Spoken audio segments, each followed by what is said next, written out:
First tonight, we have an update in a shooting at an Aurora mall from Saturday night. The victim of that shooting, just 13 years old.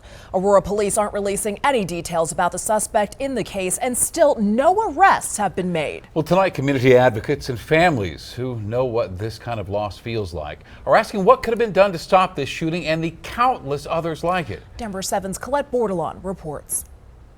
Picking up a little extra at my second job. Meeting with us on her break. Try to keep busy. Sonia Collier says staying busy helps. It's not getting any easier. It's getting harder. I just feel kind of blank. I miss my baby.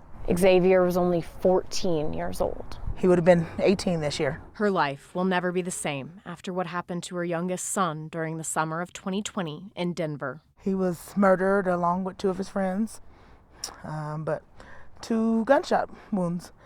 And it's a cold case. Whoever it is amongst me walking around free and alive and not caught. When you heard it was a 13-year-old boy shot and killed on Saturday, what was your instant reaction? That breaks my heart. Even younger.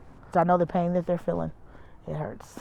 The town center at Aurora Mall in the Dillard's parking lot is where the 13-year-old was shot. The Colorado Bureau of Investigation shows last year in Aurora, there were more than 1,600 victims of violent crime under the age of 24.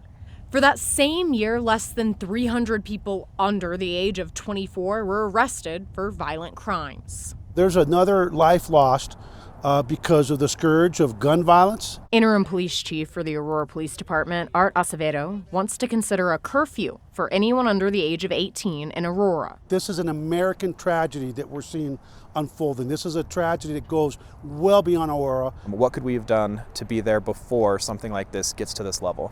Joseph De Herrera is the Youth Violence Prevention Program Manager for the city of Aurora, who says they've been looking at what other cities have done to curb youth violence. We're really working to make sure we're pulling components from different cities and making it Aurora unique. Stressing that this needs to be a collaborative effort to tackle such a complex problem. Not just Aurora, but a Denver metro area. We need to band together and work together to prevent this from happening in the future. Because every time Makes me think about him.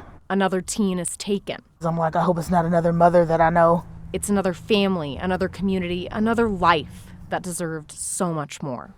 Colette Bordelon, Denver 7. It's all so heartbreaking.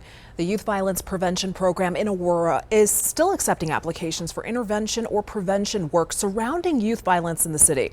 That means certain agencies could get grant funding if approved. The deadline for those applications is this Friday at 5 p.m.